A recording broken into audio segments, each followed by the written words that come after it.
32 থেকে কোশ্চেনটা বলছে প্রদত্ত আইসি ভার্সেস ভিসি লেখচিত্রটি এনপিএন ট্রানজিস্টরের সাধারণ নিঃসারক বৈশিষ্ট্য লেখো।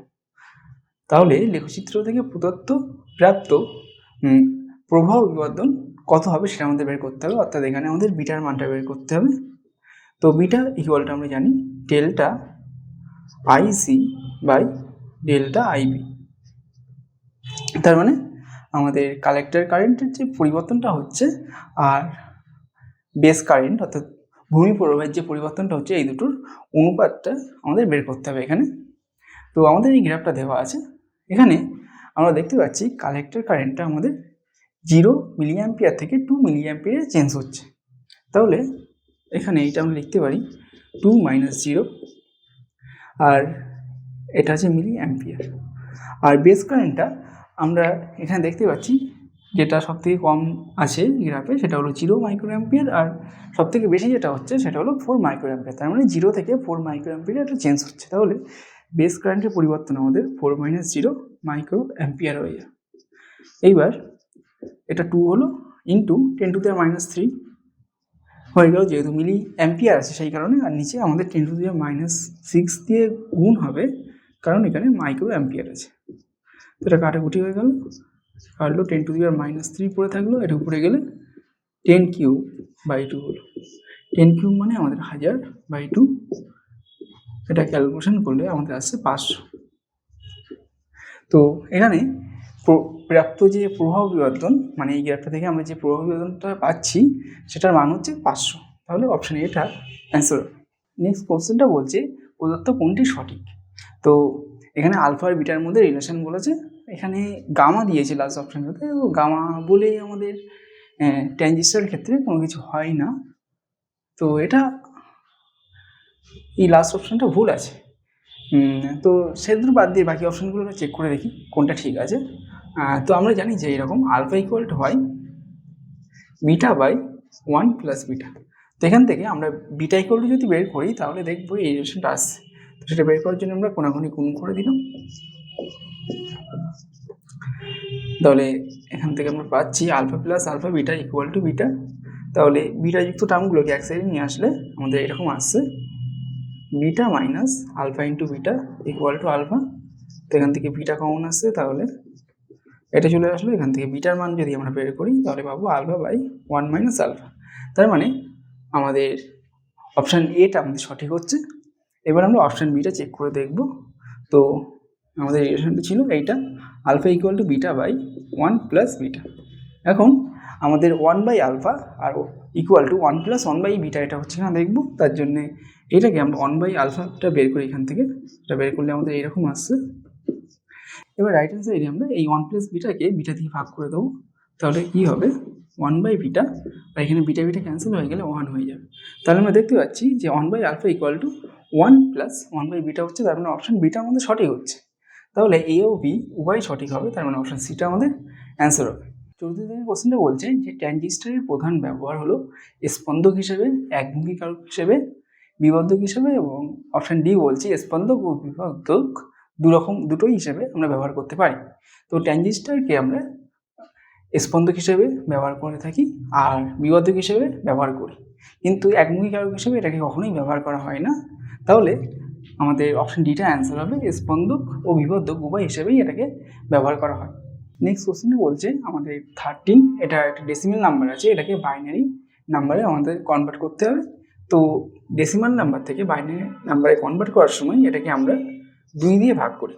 তো এটাকে 2 দিয়ে ভাগ করে এখানে আমরা ভাগফলটা লিখি। তো ভাগফল কত হচ্ছে এক্ষেত্রে 6 হচ্ছে। তাহলে আমাদের ভাগশেষ থাকছে 1। তো সেটাকে আমরা এখানে লিখি। একই রকমভাবে আবার 2 দিয়ে ভাগ করব, এখানে ভাগফল 3 হচ্ছে। তাহলে 3 আর 2 গুণ করলে আমাদের 6 হয়ে যায়, তাহলে ভাগশেষ আমাদের 0 হচ্ছে। আবার আমরা যখন 2 দিয়ে ভাগ করব তখন ভাগফল আমাদের 1 হচ্ছে, আর ভাগশেষ এখানে 1 হচ্ছে। বা 2 দিয়ে ভাগ করলে ভাগফল 0 হচ্ছে, ভাগশেষ আমাদের 1 থাকছে। এইবার আমরা এটাকে নিচে থেকে উপরে এইভাবে সাজিয়ে লিখব। তাহলে এখানে আমাদের আসছে 1 1 0 1। তো এটাই হবে আমাদের এই 13 যে ডেসিমেল নাম্বারটা আছে ওর বাইনারি সংখ্যা। তাহলে এখানে আমরা এইভাবে লিখতে পারি জিনিসটাকে 13 10 ইকুয়াল টু 1101/2। তার মানে আমাদের অপশান এটা অ্যান্সার হবে। নেক্সট কোশ্চেনটা বলছে যে 37 এই দশমিক সংখ্যাটাকে আমরা বাইনারি পদ্ধতিতে লিখলে সেক্ষেত্রে আমাদের কটি অঙ্কের দরকার হবে। তো সেটা দেখার জন্য ফার্স্টে আমরা এইটাকে বাইনারি নাম্বারে কনভার্ট করে নেব। তাহলে আগের অঙ্কটা যেভাবে করেছিলাম ঠিক সেম প্রসেসে আমরা এটাকে বাইনারিতে কনভার্ট করবো। তাহলে 2 দিয়ে ভাগ করলে আমাদের এখানে আসছে 18। তাহলে ভাগশেষ হচ্ছে আমাদের 1। আবার 2 দিয়ে ভাগ করছি, ভাগফল 9 আসছে, ভাগশেষ আসছে আমাদের 0। নেক্সট আবার 2 দিয়ে ভাগ করলে আমাদের ভাগফল আসছে 4 আর ভাগশেষ আসছে 1। আবার 2 দিয়ে ভাগ করলে এখানে আমাদের হচ্ছে ভাগফলটা 2 আর ভাগশেষ হয়ে যাচ্ছে তাহলে 0। 2 দিয়ে ভাগ করলে এখানে 1 আর এখানে আমাদের 0 হচ্ছে, আবার করলে এখানে ভাগফল 0 হয়ে গেল, ভাগশেষ 1 হলো।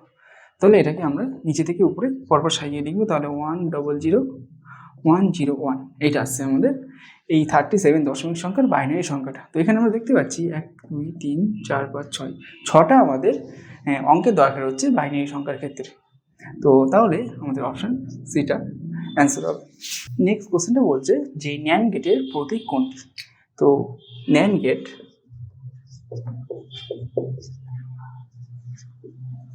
এর প্রতীকটা আমরা এইভাবে মনে রাখবো যে ন্যান্ড গেটের শেষে আমাদের ডি আছে। তো আমরা এখানে অ্যান্ড গেটের যে প্রতীকটা হয় এরকম ডি এর মতো দেখতে হয় অনেকটা, আর এদিকে আমাদের দুটো ইনপুট থাকে আর এদিকে একটা আমাদের আউটপুট থাকে। তো ফার্স্ট আমরা অ্যান্ড গেটের প্রতীকটা এঁকে নেব। এবার যেহেতু আমাদের ন্যান্ড গেট আছে, ন্যান্ড গেট মানে আমরা কি জানি NOT gate plus AND gate হয়। তো এইটা আমাদের অ্যান্ড গেট হলো, এর সাথে আমরা নট গেটটাকে যোগ করে দেবো। তো নট গেটটা দেখতে আমাদের কেমন হয়, এরকম একটা ত্রিভুজ মতো সাইন হয়, তার মাথায় এরকম একটা গোল দেওয়া থাকে, এর একটাই ইনপুট হয় একটাই আউটপুট হয়। তাহলে আমরা এই দুটো একসাথে কম্বাইন করে যখন লিখবো ন্যান্ড গেটের প্রতীকটা, তখন এইটা হলো আমাদের অ্যান্ড গেটের একটা পার্ট থাকলো, আর নট গেটের এই মাথায় যে গোল মতো চিহ্নটা আছে সেটা আমাদের অ্যান্ড গেটের মাথায় বসে যাবে। তো এইটা হবে আমাদের ন্যান্ড গেটের প্রতীক চিহ্ন। তাহলে অপশান সিটা আমাদের অ্যান্সার হবে। নেক্সট 38 বলছে প্রদত্ত বর্তনীটির বুলিয়ান সমীকরণ হবে। তো এখানে আমাদের এই বর্তনীটা দেওয়া আছে, বুলিয়ান সমীকরণটা কী হবে সেটা লিখতে হবে, অর্থাৎ ওয়াইয়ের এক্সপ্রেশনটা আমাদের এখানে লিখতে হবে। তো এখানে একটা ইনপুট আছে এ, সেখানে আমাদের একটা নট গেট লাগানো আছে। তাহলে এই নট গেটের আউটপুটে আমরা পাবো কি এ বার। আবার এখানে দুটো ইনপুট বি আর সি আছে, সেটা আমাদের একটা ন্যান্ড গেটের ইনপুটে দেওয়া হচ্ছে। তো ন্যান্ড গেটের ইনপুটের ক্ষেত্রে আমাদের কি হয়ে যাবে, দুটোর গুণফল তার বার, মানে বি ইন্টু সি তার বার হয়ে যাবে। আউটপুটে আমরা এই ন্যান্ড গেটের আউটপুটে এটা পাবো। এখন এই এ বার আর বি ইন্টু সি বার এটা আমাদের পড়ছে কোথায়, আরেকটা ন্যান্ড গেটের ইনপুটে। তো এক্ষেত্রে আউটপুট ওয়াই ইকুয়াল টু আমরা তাহলে এইভাবে লিখতে পারি A bar into B C bar তার বার। এবার এটাকে আমাদের সিম্পলিফাই করতে হবে, কারণ এই অপশনটার সাথে একটা অপশন আমাদের মিলছে না। তো এটাকে আমরা ফার্স্টে সিম্পলিফাই করবো। তো সিম্পলিফাই করতে গেলে আমরা ডি মর্গান থিওরেমটা কাজে লাগাবো। তো ডি মর্গান থিওরেম থেকে আমরা এইটা লিখতে পারি কি A double bar plus B C double bar. কী করলাম এখানে, আমরা এ বারটাকে একটা ভেরিয়েবল ধরে নিলাম আর বি আর সি বারটাকে আরেকটা ভেরিয়েবল ধরে নিলাম, ধরে নিয়ে আমরা এটা করেছি। তো ডি মর্গান থিওরেমে আমরা এটা জানি যে এ ইন্টু বি বার এটা যদি থাকে সেখান থেকে আমরা লিখতে পারি এইটা ইকুয়াল টু হবে এ বার প্লাস বি বার। তো সেইটাই আমরা এখানে কাজে লাগিয়েছি। এখন এ ডবল বার এটা করলে আমাদের এই ফিরে আসে, মানে যে ভেরিয়েবলটা ছিল সেটাই ফিরে আসে। তাহলে এখানে এ চলে আসলো আর এখানে বিসি হলো আমাদের ভেরিয়েবলটা, তো তার ডবল বার করলে আমাদের এখানে বিসিটা ফিরে আসবে। তাহলে আমাদের ফাইনাল যে ওয়াইয়ের এক্সপ্রেশনটা হচ্ছে সেটা হচ্ছে এ প্লাস বি ইন্টু সি। তাহলে অপশান সিটা আমাদের অ্যান্সার হবে। নেক্সট কোশ্চেনটা বলছে যে প্রদত্ত বর্তনী বুলিয়ান সমীকরণটি হবে। তো এখানে বর্তনীটা এটা দিয়েছে, এখানে আমাদের একটা নট গেট আছে যার ইনপুটে এ পড়ছে, তাহলে আউটপুটে আমাদের এ বার হয়ে যাবে। আর আরেকটা আমাদের নট গেট আছে যার ইনপুটে বি আর সি পড়ছে, তাহলে আউটপুটে হবে আমাদের বি প্লাস সি তার পুরোটার বার। এইবার এ বার আর বি প্লাস সি বার এটা আরেকটা নট গেটের ইনপুটে পড়ছে, তাহলে আউটপুট ওয়াইটা আমাদের এইরকম হয়ে যাবে এ বার প্লাস বি প্লাস সি তার বার এর পুরোটার আবার একটা বার। এখন এইটা থেকে আমরা ডি মর্গান থিওরেম কাজে লাগিয়ে এটা লিখতে পারি A double bar into B plus C তার ডাবল বার। তো এটা যদি হয়, আচ্ছা এখানে আমরা কিন্তু এই বি প্লাস সি বার এইটাকে একটা ভেরিয়েবল ধরে নিয়েছি আর এবারটাকে আরেকটা ভেরিয়েবল ধরে নিয়েছি, এটা কিন্তু খেয়াল রাখতে হবে। তো এ ডবল বার মানে আমাদের এ ফিরে আসবে আর B plus C double bar মানে বি ইন্টু সি। তাহলে আমাদের এই ওয়াই ভেরিয়েবলটার এক্সপ্রেশন হয়ে যাবে এ ইন্টু বি প্লাস সি। তাহলে অপশান ডিটা আমাদের অ্যান্সার হবে। নেক্সট কোশ্চেনটা বলছি যে প্রদত্ত বর্তনীর আউটপুট ওয়াই ইকুয়াল টু 1 হলে নিচের ইনপুটগুলির কোনটি সঠিক হবে। তো এখানে আউটপুটটা আমাদের ওয়াই ইকুয়াল টু 1 এইটা হবে এই ইনপুটগুলোর মধ্যে কোনটার ক্ষেত্রে।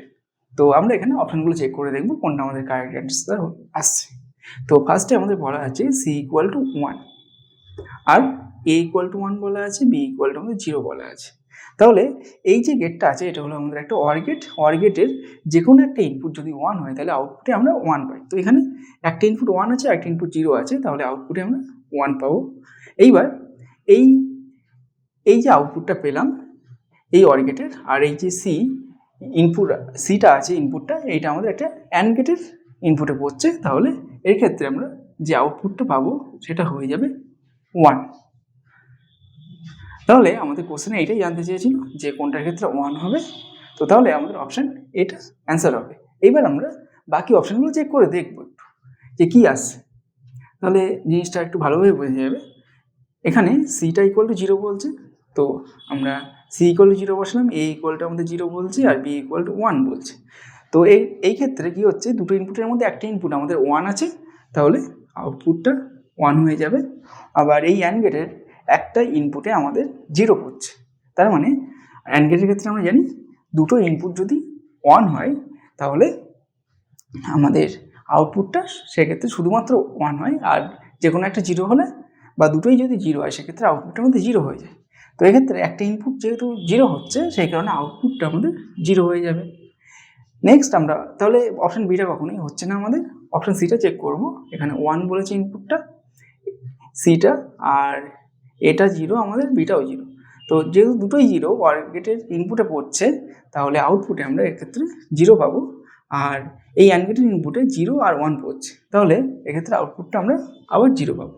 তাহলে আমরা দেখতে পাচ্ছি অপশান সিটাও আমাদের এক্ষেত্রে ম্যাচ করছে না, তার মানে অপশান এটাই কিন্তু আমাদের শুধু অ্যান্সার হবে এক্ষেত্রে।